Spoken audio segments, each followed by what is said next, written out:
Thank y'all for being here. Like Andrea said, my name's Hannah Baker. For those of you on Zoom who may not know me, I was hired at this station a little over a year ago, back in June, and I am the state specialized agent for beef and forage economics. And that basically means I'm a county agent, but I work with all the agents to cover all the counties in Florida, and I only focus on the numbers, the economic side of the beef cattle industry. This is my first Ona Highlight, so I'm excited, but also a little nervous. So I hope all of you are able to get something out of this presentation. And like Andrea said, if you have questions, please don't hesitate to ask. So today, a big part of my job is keeping up with what's going on in the cattle market and then using that information to help producers know how to use that information to manage their herds. So today I'm going to talk a little bit about an overview of the cattle market, and then throughout the presentation, there will be hints of how to use that information on your operation. Also, before I start, I do like a monthly cattle market update. And so if you're familiar with those, this presentation is kind of putting all of those reports together to tell the overall story, since those reports can only show you a snippet at a time. So that's just a little foundation for this presentation. Yeah. Okay, so I always start my presentations with kind of an outline just to give the audience an overview of what I'm going to be talking about. So I've kind of broken this up. We're going to talk about inventory levels first, and then we're going to talk about steers, heifers, whole cows, and then beef production. Yep. And then, like I said, throughout, there will be little kind of management tips throughout to show how that market information is relevant to the management side of things. Okay, so first we're going to talk about inventory. It's no secret, I'm sure all of you have heard, that the beef cattle herd is the lowest it's been since the 60s. You may have heard it's the lowest since the 50s, and that is also true, but that's the overall cattle herd. That includes dairy as well. So I have that on here as well. So all cattle and calves nationally is about 87 million head, which is a 2% decline since last year. And then another 2% decline specifically in the beef cow herd to about 27 million head. And then I have this number on here as well about replacement heifers, because that's really what we're going to be watching to see when this expansion period and rebuilding is going to start. So tracking those replacement heifer numbers is important. So there are currently, as of January 1, about a little less than 5 million head. And then this point here, the number of beef replacement heifers has declined by about 11% since 2022 and is at the lowest point since 1950. So our numbers are really, really low right now, and it's going to take, so our last expansion period was during 2014, 2015, 2016, that time. And it's obvious it's going to take a little bit longer to expand this go around because our numbers are so low.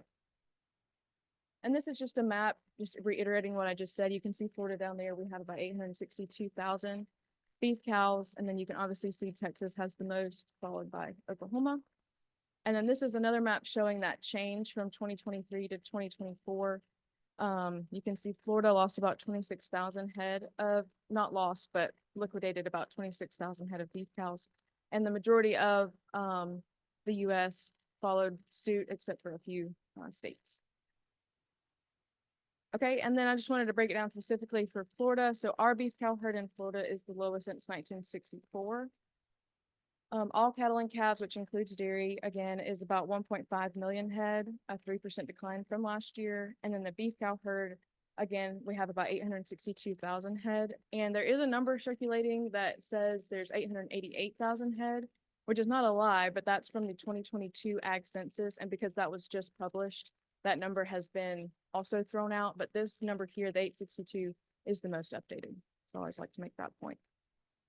And then again, replacement heifers in Florida are about 115,000 head, and it's the lowest it's been since 2018. So Florida is definitely following suit, as much as the nation is, with liquidating and not retaining those heifers just yet. Okay, and then I just wanted to put this up here at the top 10. You can see Florida, we're at number 9. And all of the states except for Kentucky saw a decline from 2023 in their beef cow numbers. And we were number 9 in 2023 as well. So we have stayed number 9, even though everybody's liquidating. Okay, and then this is the first graph of many that I'm going to show you today. So it shows inventory levels, which are the blue bars, and then the lines are prices. So you can see as inventory gets lower, prices do the opposite and they go up. You can see, let me use my laser here. Yep. So right here, this is the 2014, 2015 area that I was talking about earlier. And then this is where we are now. The gray line is US prices and the orange is Florida prices. I don't have data access to Florida prices all the way back to 2012, so that's the only reason it cuts off right there. But just to show you that trend.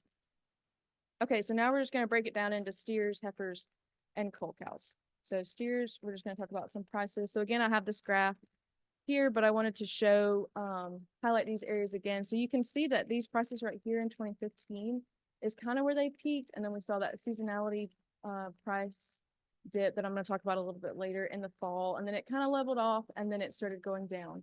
But I want to really point out this inventory level here. So when those prices peaked in 2015, we were already seeing an increase in that inventory.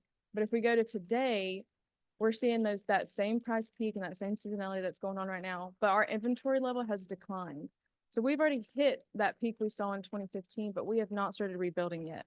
So that's one of the reasons that a lot of economists like myself are saying we haven't hit the high point of prices yet, and there is really no reason to think that they're going to trend downward anytime soon. So just wanted to point that out. And then this is just feeder cattle prices for 450 to 500 pound feeder steers on a per hundredweight basis. So this blue line here is the average from 2017 to 2022.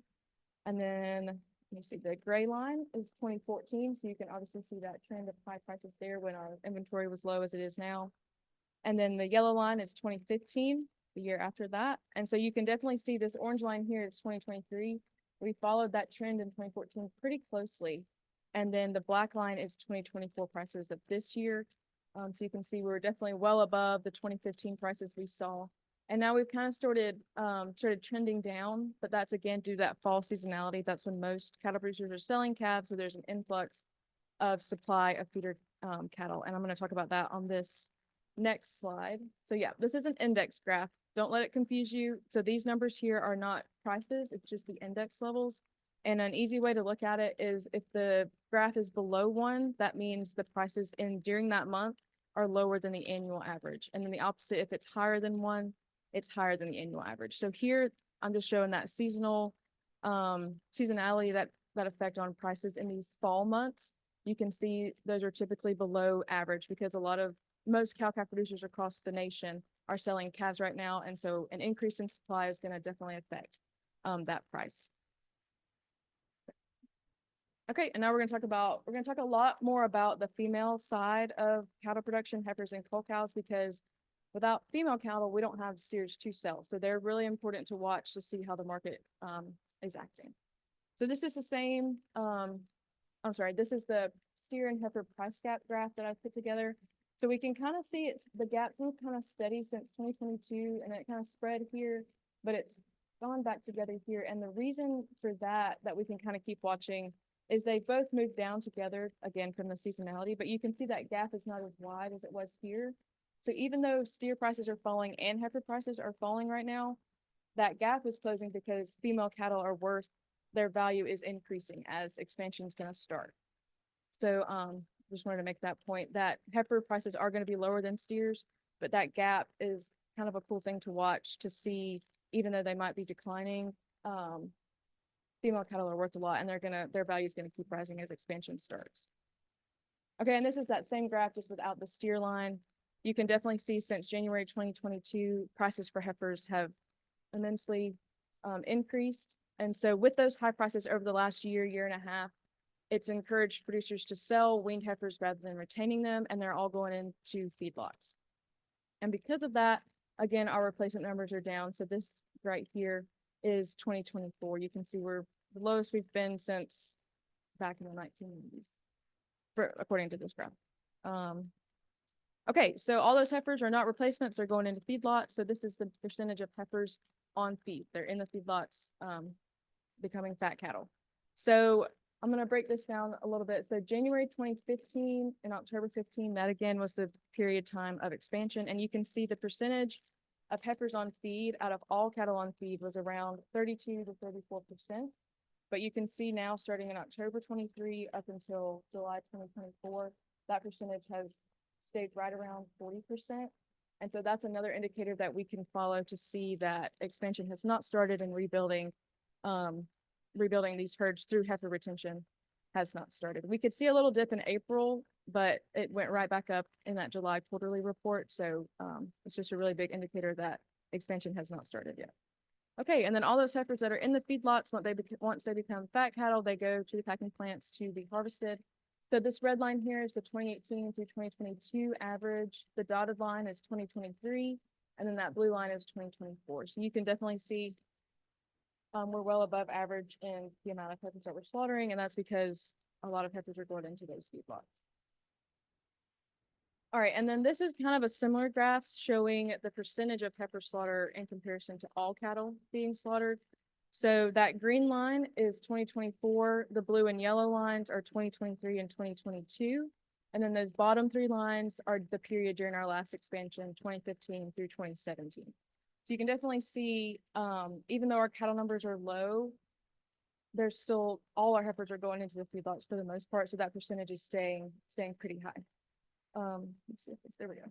So in 2024, the average percentage of heifers being slaughtered in comparison to all cattle is about 31%, the same that we saw in 2023. And during that last expansion, that percentage was down between 25 and 27%. Okay, so a little bit about heifer management. So like I said earlier, the value of female cattle is going to continue to rise as producers do begin holding those heifers back and there's less female cattle to be sold, so their value is going to go up. So especially for prices for heifers bred and open will continue to increase as expansion begins. So knowing that, how can we manage our heifers when we start thinking about building or rebuilding our herd?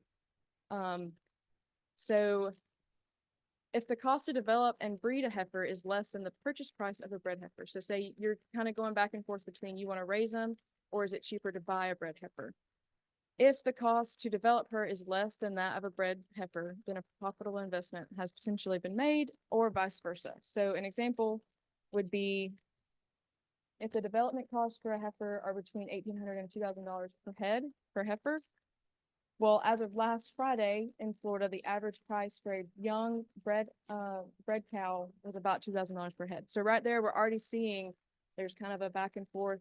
The prices are pretty similar. So as those prices for female cattle continue to rise, that's definitely a big question that producers can ask themselves. Okay, now we're going to talk about the cull cows.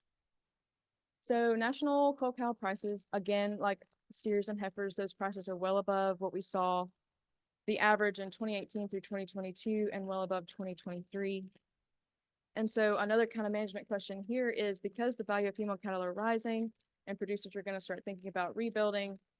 For your cull cows, maybe we can think, I don't sell them as a cull. Maybe I'm able to increase that body condition score by just one, and she can potentially be sold as a replacement, or maybe even if you're able to breed her as a bred replacement.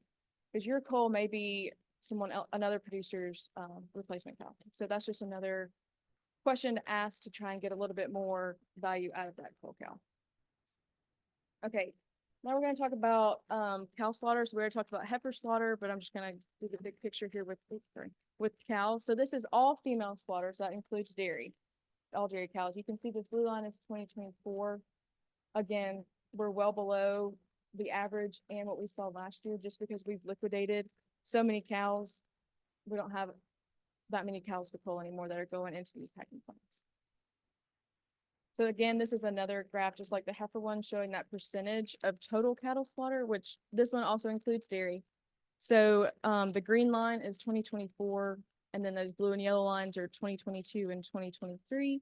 So again, you can kind of see we're following that same trend. It's dipped a little bit, but it's still not enough to say that we're holding back cows and reducing that culling rate. So in 2024, it's about 50% on average of all cattle slaughter, which is very similar to 2023, which is about 51%. And during that last expansion period, we saw this percentage drop to about 44% on average. So that again is just another indicator that producers aren't necessarily in full swing of rebuilding their herds just yet. Okay, and then this is taking out the dairy, and this is just beef cow slaughter. So again, it's that same thing. That blue line for 2024, we're below what we saw in 2023. And then that average number from 2018 to 2022 Again, though, the point here is we're not keeping those cull cows. We're not reducing our culling rates. We just have liquidated so many cows. There's not many to cull that are, we just don't have the numbers. And then this is the same graph for beef cow slaughter. You can see again, beef cow slaughter is also referred to as the culling rate because obviously they're going to slaughter, you've culled them. So in 2024 for beef cow slaughter, that percentage is around 10%, very similar to 2023 where we saw 11% on average. And again, the last expansion period, we saw beef cow slaughter, this percentage about 8% on average. So I just that's kind of a lot of percentages to throw at you, but I'm just kind of trying to compare to the last period of expansion to show you where we're at in this cattle market cycle. Okay, so the ripple effects of less cull cows and the big liquidation period is less cows equals less calves. We don't have cows out in the pasture, they're not having calves, so that's ultimately going to affect our calf crop going into these next few years. So the 2024 calf crop projection currently is about 33 million head, which if it is correct, and we'll know that when the January report comes out, will be the lowest in 80 years. So our numbers again are super, super low.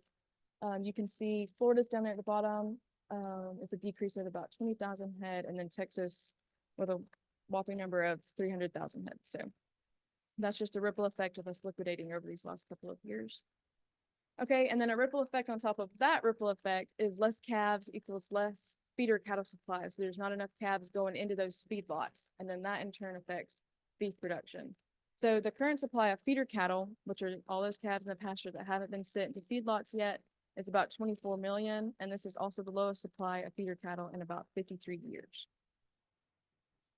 But I feel like I've given a lot of negatives, so I like to not be a Debbie Downer and put this kind of encouragement thing in there. So while we're seeing levels that we saw back in 1951 and 1961, beef production is expected to exceed those production levels in those years because of several things. Producers breeding for superior genetics, increasing that meat quality, management styles improving over the years, and things such as that. So while we're seeing these less cattle numbers, we can really commend producers for being resilient and adapting to circumstances to increase beef production, even though we've got less cows.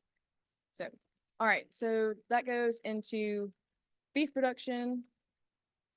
And this is kind of the last section of this presentation. So this is cattle on feed. Again, this is all those cattle that are in the feedlots out west. This includes steers and heifers because cull cows are considered non-fed cattle. They don't go into feedlots.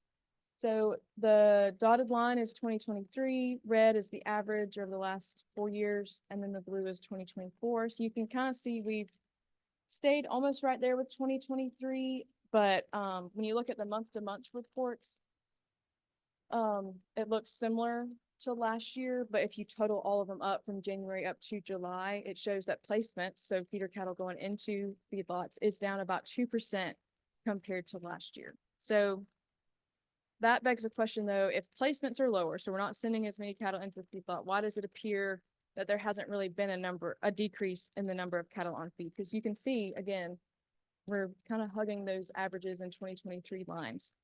Well, the answer to that is we're feeding cattle longer. Those feedlot managers are feeding those cows longer to try and increase their weight because feeder cattle are expensive. As we know, calf prices right now are really high.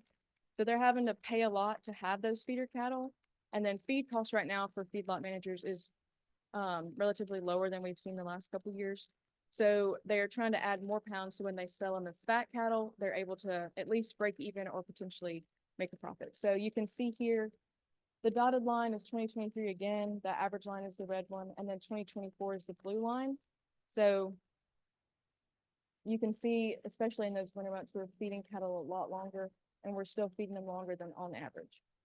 So, the next one. And then that graph was over 90 days, and then this is cattle on feed over 120 days. So again, you can see well above the average and well above what feedlot managers were doing last year.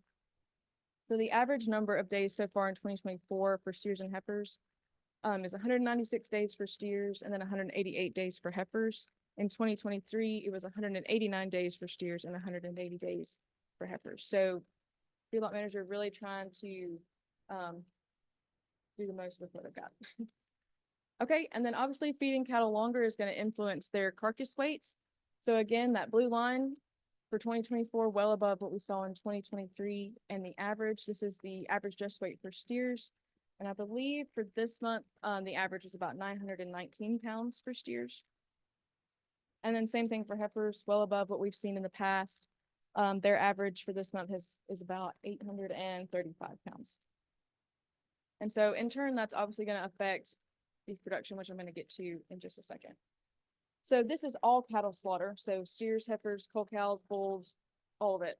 You can see the blue line we're below. And again, that has to do with the number of cows that we're sending into these packing plants. It's just low. So those increased number of days on feed for steers and heifers is really helping to offset this almost 5% decline we've seen in total cattle slaughter in 2024. Okay, so why are we talking so much about cull cows? Between this presentation and ag economists all over the country, cull cows is a hot topic because they influence ground beef. So we are a ground beef eating country. We love ground beef. We sell a lot of it. Consumers love it because it's easy to cook. It's cheaper than the nicer cuts of beef. So cull cows are important because they're a main contributor to us making that ground beef. So non-fed cattle, again, which are those cull cows and bulls, are what we call 90s because the meat that comes off of them is a little bit leaner. So it's about 90% lean. And then those fed cattle for steers and heifers, we call those 50s because they're a little bit fattier, which are the trimmings, not the meat like for steaks and things like that. 50s are what are those trimmings that are coming off those fed cattle. So you mix those together and you essentially make the 80-20 ground beef that we see in the grocery store. So with the decrease in the cull cow supply going into those packing plants and slaughterhouses, but a consistent amount of 50s, so those fed cattle, steers, and heifers, that makes an imbalance in the ratio to mix to make that 80-20 ground beef. We've got more 50s than we do 90s. So with that imbalance and less 90s is going to cause an increase in prices for cull cows and lean beef trimmings. So this is a graph showing the prices for 90% lean. So those 90s, those beef trimmings coming off of those cull cows. You can see that blue line 2024 is well above 2023 and the average we've seen in the past. And that again is because there's not as many cull cows going into those packing plants. So the average wholesale price for 90s as of July was about $374 per hundredweight, which is almost a 50% increase since the beginning of this year, and then a 20% increase from this time last year. So it's definitely made a jump. And then I wanted to put the 50s prices up there as a comparison. You can see there's been some volatility, but we haven't seen that major jump like we see in 90s because those feedlot managers are feeding those cattle longer. They're able to kind of keep up with that demand for 50s to make that ground beef. So those prices have kind of stayed at that average in 2023 level. Okay, and then this is retail beef price. So this is just an average of all the beef products on a monthly basis. So as of July, average retail value of all fresh beef was about $8.15 per pound. And obviously, again, that's an average. So your leaner cuts steaks are going to be a little bit higher, but because you got ground beef in there, it's going to bring it down a little bit. But these are record levels for beef prices. The average price of ground beef as of July was about $5.50 per pound, which is 8% higher than it was last year. And again, the price of beef is going up because the number of cows has gone down a lot. All right, and then that's just summing up how much beef production we have seen so far in 2024, and then what the forecast is going into 2025. So total beef production as of July is roughly 15 billion pounds, which is only down 0.2% compared to 2023. And that is because the steers and heifers are being fed longer and they're heavier, so they're able to influence the amount of beef that we have. So the forecast for the end of 2024 is that we'll produce about 26 billion pounds of beef, which is roughly 1% less than 2023. And like I just said, it's been increasing because of those carcass weights increasing. So the January forecast was 26.1 billion pounds and has increased by over 600 million pounds since then because of those heavier carcass weights. However, the inevitable is happening. We have less cows, so that's obviously going to influence how much beef we have. So the beef production for the 2025 forecast for the end of next year is a little more than 25 billion pounds, which is almost a 5% decline from the 2024 forecast. So We're feeding cattle longer now, which is helping with beef production, but eventually it's going to catch up with us until we start expanding and rebuilding those herds, and then we'll get back to an increase in beef production. Okay, and then these last two graphs is just showing some estimated cow-calf returns in comparison to cattle inventory. So the gray bars are cow-calf returns. If they're red, it was obviously negative that year. So you can see as inventory is lower, especially during that last expansion. I don't know why I'm pointing, I have a laser.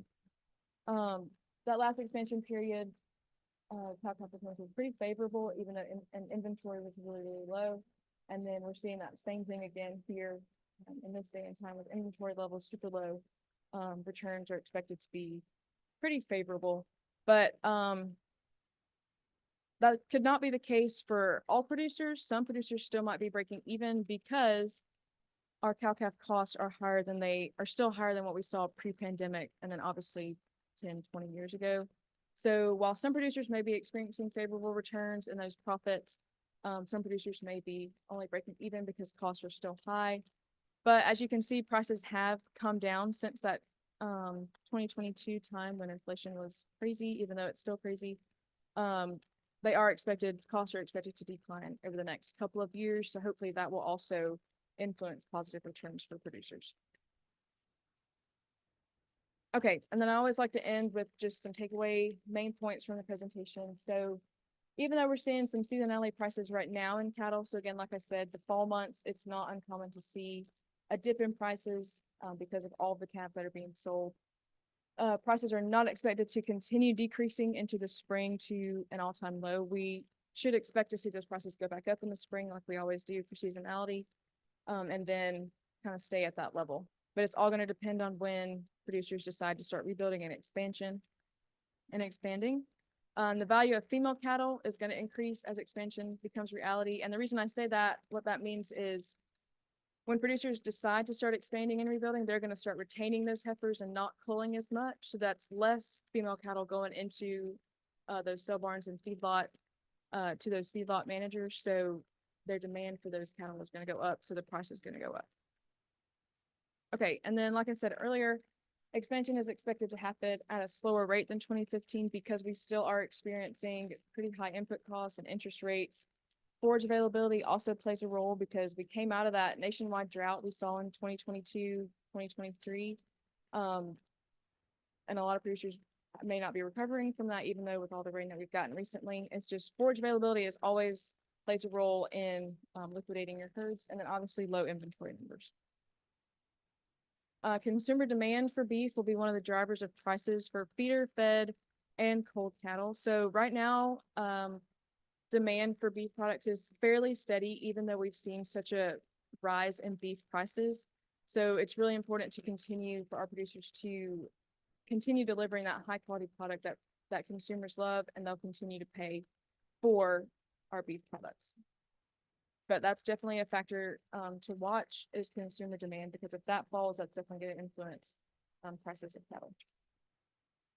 On the last point, even though prices are high and returns are favorable, we can't forget about managing our costs efficiently in anticipation for the future. So what comes up must come down. It's just the nature of the cattle cycle. So we need to be thinking about this time when we can maybe invest. We have that extra, have a little bit of extra return to maybe invest in making some changes on our operations that we can manage our herds more efficiently and look for those cost reducing management practices.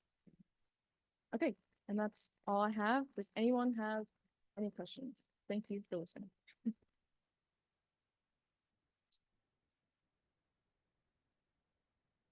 Okay, so the question I think was the decrease in cattle numbers. Is that due to death of cattle?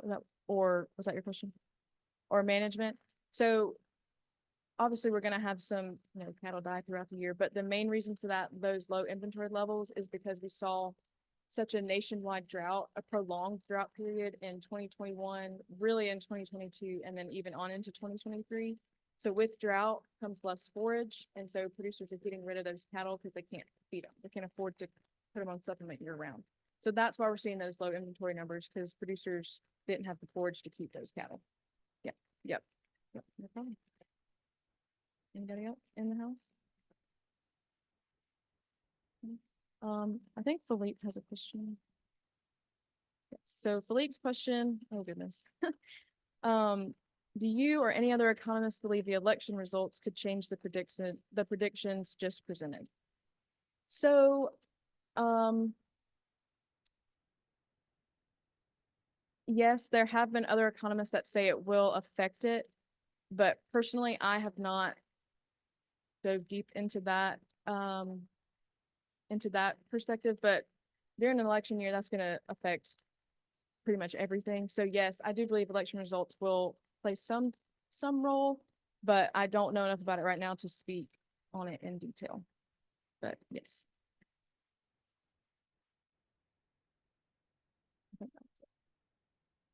You're talking about the retail price for beef products? Okay, so the question was, when we do start restructuring, do you think the feedlots will continue feeding that long? Is that, yeah, yeah. Yeah. Mm-hmm. Yeah. Oh, okay, so let me restate it again. His question was, when we start restructuring, do we think feedlot managers are going to continue feeding those cattle longer like they're seeing right now to influence or to help keep retail beef prices at bay and keep them lower? I don't. So they're feeding them longer now, but they usually don't feed them that long. So feedlot buyers are interested in making profits for their feedlot. So they're going to do what helps them do that. So I can't speak on what they would specifically do feeding them longer. Let me just think. I don't think so. I don't think they would continue to feed them longer because that's expensive. So if the price of feeder cattle does come down eventually, there will probably revert back to what they were doing. Yeah, with beef prices maybe on their minds, but not at the forefront. Mm-hmm. Any other questions? I talked so fast, so I'm very sorry if I flew through any of it. I hope it was easy to understand. Okay, well, thank y'all again for listening. Thank you to everybody for attending today. We would like to invite you back in October for that Ona Highlight, and that is going to be with Dr. Philippe Moriel, and it's going to be probiotic supplementation for beef females. And again, that's October 8th, and whenever I share with you today's recording, I will also include the link to register for that event. We have several events coming up, and so briefly I will mention that we are having on September the 19th a winter supplementation strategies program. This is not our event. It is hosted by the South Florida Beef Forage program, and it's going to be held at the Silver Spurs Clubhouse in Kenansville. And I will include the flyer for this whenever I send the other stuff. Looks like they're going to have a really great program, so you'll want to check that out. This one will be held here. It is the Pasture Rangeland Forage Insurance Workshop. Well, workshops. So there's going to be several held all across the Southeast. There's going to be 2 held in Florida. One that is coming up. I don't have that flyer handy, but let's see. The 26th. Yeah, my eyes are not also good. So the 26th is going to be in Live Oak at the Swanee Valley Research Center. And then they're going to be here on October 24th. So if you are local to us, that is possibly the best one for you to attend. So you're going to want to check that out. And that's an evening program. Our field day is coming up on October the 10th. And for those of you that would like to get a deal, registration ends on the 13th for early bird registration. So you can register for $20. Or if you are a student of any college or a faculty or staff member of UF, you can register by that date for free. So you might want to take advantage of that. And that this is a great time if you've never done so. It is a wonderful time to visit the center because you get to meet everyone, hear about all the research going on with both the faculty and the students, see field sites, enjoy a wonderful steak lunch, and just mingle with your neighbors and family that maybe you haven't seen in a while. This event is going to be held over 3 dates. 3 different topics are going to be covered and 3 different locations. This is called Managing Cattle Enterprises for Success. And is this also a South Florida Bee Forage program or no? Okay. So this is not a South Florida Bee Forage program or our program, but it is one that you might be interested in. So you might want to check this out. Looks like a really good program with some great topics being presented. And each of these events are going to be in the evening at these locations. If you're not already doing so, we invite you to follow us on social media and check out our website. And if you don't get our Friday e-news, please send me an email and I will sign you up. Now, as I mentioned before, whenever this presentation closes, please take a moment to answer the survey questions. Hannah has included a couple, and then I have just a few that's normally there, and we really appreciate your input. So please take the time to do that, and we appreciate it greatly. Hope you have a great day, and thank you again for attending.